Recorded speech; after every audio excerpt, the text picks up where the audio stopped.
Hello friends, welcome to crime watch with Harshavardhan. మన దేశంలో జరిగే క్రైమ్స్ గురించే కాకుండా విదేశాల్లో జరిగే క్రైమ్స్ గురించి కూడా చెప్పమని నాకు ఎంతోమంది మెయిల్ చేశారు, చాలామంది కామెంట్ చేశారు. ఈరోజు మనం బ్రిటన్లో జరిగిన ఒక రేప్ అండ్ మర్డర్ కేసు గురించి మాట్లాడుకుందాం. దాదాపు 58 సంవత్సరాల తర్వాత హంతకుడు పోలీసులకు పట్టుబడ్డాడు. అంటే 58 సంవత్సరాల పాటు ఒక హంతకుడు చట్టం నుంచి పోలీసుల నుంచి తప్పించుకున్నాడు. కానీ చివరికి పట్టుబడ్డాడు. కోర్టు జడ్జి అతనికి 20 సంవత్సరాల జీవిత ఖైదు శిక్ష తీర్పు విధిస్తూ నువ్వు జైల్లోనే చచ్చిపోతావని వ్యాఖ్యానించింది. ఎందుకంటే హంతకుడు పట్టుబడ్డ టైంకి అతడి వయస్సు 92 సంవత్సరాలు. 20 సంవత్సరాలు జైలు శిక్ష అంటే ఒకవేళ 20 సంవత్సరాలు జైలు శిక్ష ముదించుకుని జైలు నుంచి విడుదలైతే అప్పటికి అతని వయస్సు 112 సంవత్సరాలు. ఒక వ్యక్తి ప్రపంచంలో 112 సంవత్సరాలు బతకడం దాదాపు అసాధ్యం కాబట్టి జడ్జి ఆ విధంగా వ్యాఖ్యానించాడు. అంటే హంతకుడు క్రైమ్ చేసే టైంకి అతడి వయస్సు 34 సంవత్సరాలు. ఆ హంతకుడు పేరు రేలాండ్ హెడ్లీ. అసలు ఈ క్రైమ్ ఎలా జరిగింది ఏంటన్నది మనం ఈ వీడియోలో తెలుసుకుందాం. బ్రిటన్లోని బ్రిస్టల్లో 75 సంవత్సరాల వయస్సున్న లౌసా డెన్నే అనే ఒక మహిళ ఉండేది. లౌసా డెన్నీకి 2 పెళ్లిళ్ళయ్యాయి. కానీ దురదృష్టవశాత్తు 2 భర్తలు చచ్చిపోయారు. 1940 సంవత్సరంలో మొదటిసారి పెళ్లి చేసుకుంది పార్కర్ అన్న వ్యక్తిని. పార్కర్ ద్వారా లౌసాకి 2 కూతుళ్లు పుట్టారు. కానీ దురదృష్టవశాత్తు పార్కర్ చనిపోయాడు. ఆ తర్వాత 1960స్లో మళ్ళీ డేవిడ్ అన్న వ్యక్తిని పెళ్లి చేసుకుంది. కానీ దురదృష్టవశాత్తు అతడు కూడా కొన్ని రోజులే బతికాడు. ఆ తర్వాత చనిపోయాడు. మొదటి భర్త ద్వారా లభించిన 2 కూతుళ్ళకి పెళ్లిళ్ళైపోయాయి. వాళ్ళు సపరేట్గా వాళ్ళ జీవితం వాళ్ళు గడుపుతున్నారు. లౌసా డెన్నీ 75 సంవత్సరాల వయసుంది. తన సొంత ఇంట్లోనే హ్యాపీగా కాలక్షేపం అది చేస్తూ ఉండేది. డబ్బుకి ఎటువంటి లోటు లేదు. లౌసా తన పనులు తానే చేసుకునేది. లౌసా దినచర్య మార్నింగ్ న్యూస్ పేపర్ చదవడంతో మొదలయ్యేది. ఎర్లీ మార్నింగ్ 6 o'clock నిద్ర లేచేది, న్యూస్ పేపర్ తీసుకునేది, టీయో కాఫీయో చేసుకుని న్యూస్ పేపర్ చదువుతూ ఉండేది. ఆ విధంగా తన దినచర్య మొదలయ్యేది. లౌసా ఇరుగు పొరుగు వారితో చాలా చక్కగా కలిసిమెలిసి ఉండేది. ఇరుగు పొరుగు వారు కూడా లౌసాని ఎంతో ప్రేమించేవారు, గౌరవించేవారు. అందరితో చాలా కలివిడిగా ఉండేది. 1967 జూన్ 28వ తారీఖు.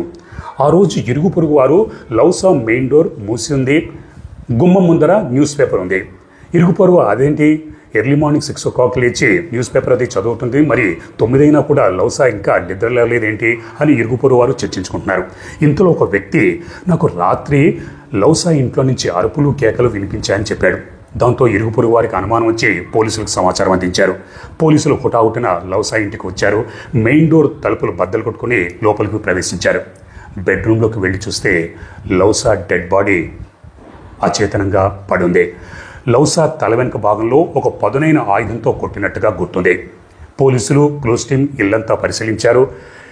లౌసా బెడ్రూమ్ కిటికీ తలుపు అద్దం పైన అరచెయ్యి గుర్తు కనిపించింది. దాంతో క్లూస్ టీమ్ జాగ్రత్తగా ఆ గ్లాస్ని కట్ చేసి భద్రపరుచుకున్నారు. ఆ తర్వాత ఇల్లంతా గాలించారు. కానీ ఎటువంటి క్లూ దొరకలేదు. లౌసా డెడ్ బాడీని పరిశీలిస్తే లౌసా వేసుకున్న దుస్తులు అస్తవ్యస్తంగా ఉన్నాయి. అంటే అఘాయిత్యం జరిగినట్టుగా ఉంది. కానీ పోలీసులకి 75 సంవత్సరాలున్న ఒక వృద్ధురాలని ఎవరు రేప్ చేస్తారని, ఎందుకైనా మంచిదని లౌసా డెడ్ బాడీని పోస్ట్మార్టం నిమిత్తం ప్రభుత్వ ఆసుపత్రికి పంపించారు. పోస్ట్మార్టం రిపోర్టులో లౌసాని రేప్ చేసి హత్య చేశారని ఉంది. దాంతో పోలీసులతో పాటు ఇరుగు పొరుగు వారు బ్రిస్టల్ మొత్తం ఒక్కసారిగా ఉలిక్కి పడింది. దిగ్భ్రాంతికి షాక్కి గురైంది.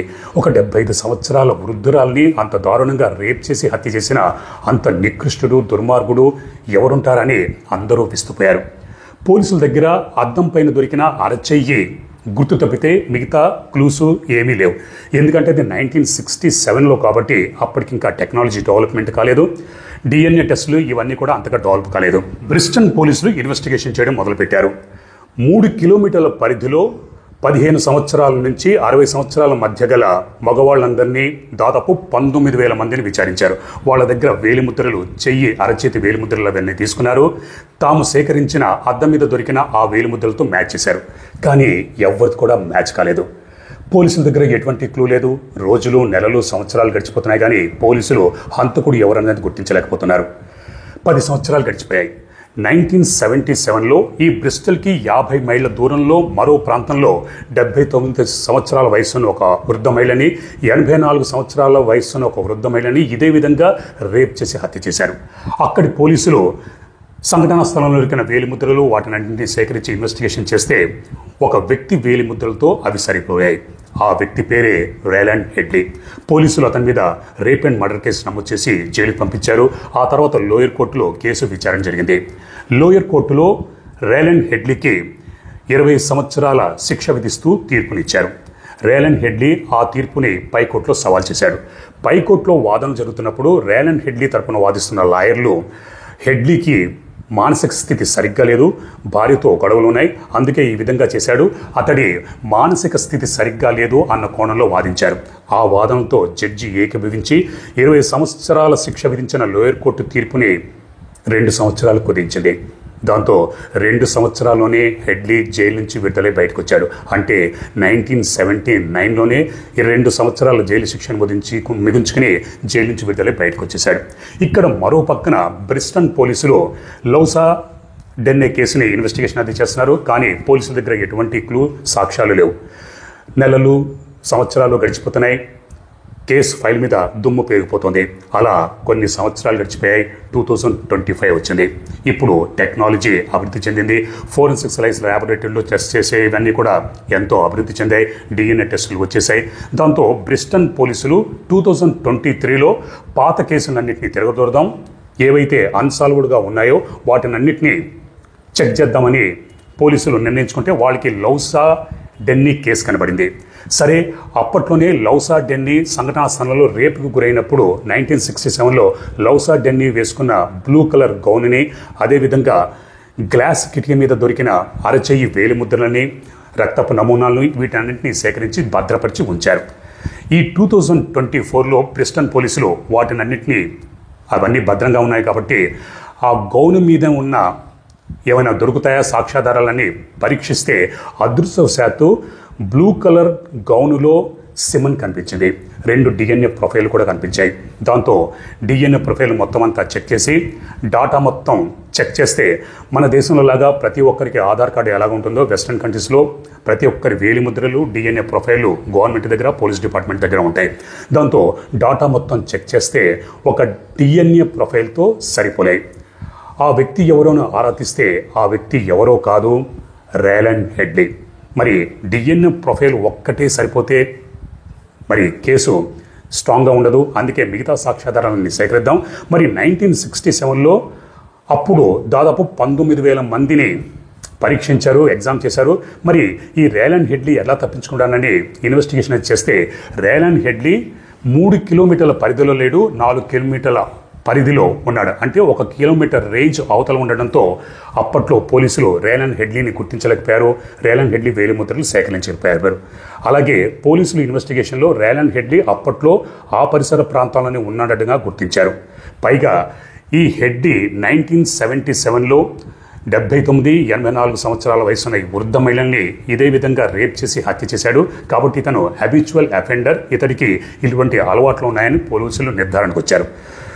రేలాండ్ హెడ్లీ ఇంటి అడ్రస్ అది తెలుసుకున్నారు.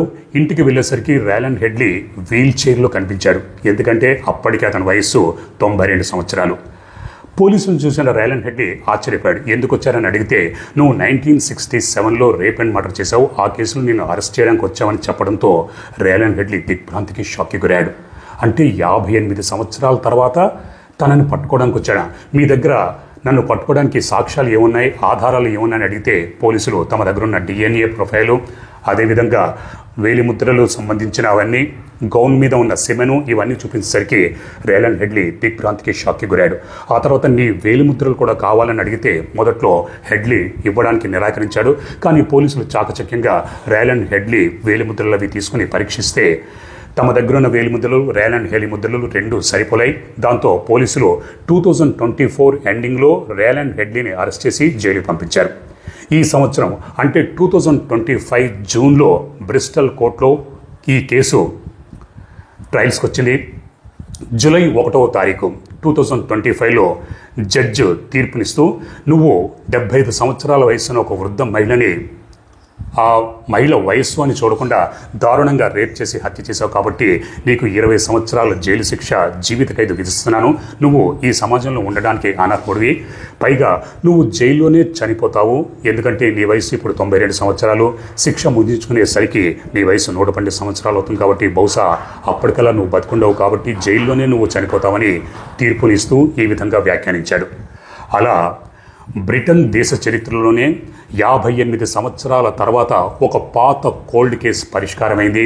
ఇప్పుడున్న టెక్నాలజీ, DNA దాంతో అద్భుతంగా పోలీసులు ఈ కేసుని 58 సంవత్సరాల క్రితం జరిగిన ఒక రేప్ అండ్ మర్డర్ కేసుని సాల్వ్ చేసి శభాష్ అనిపించుకున్నారు.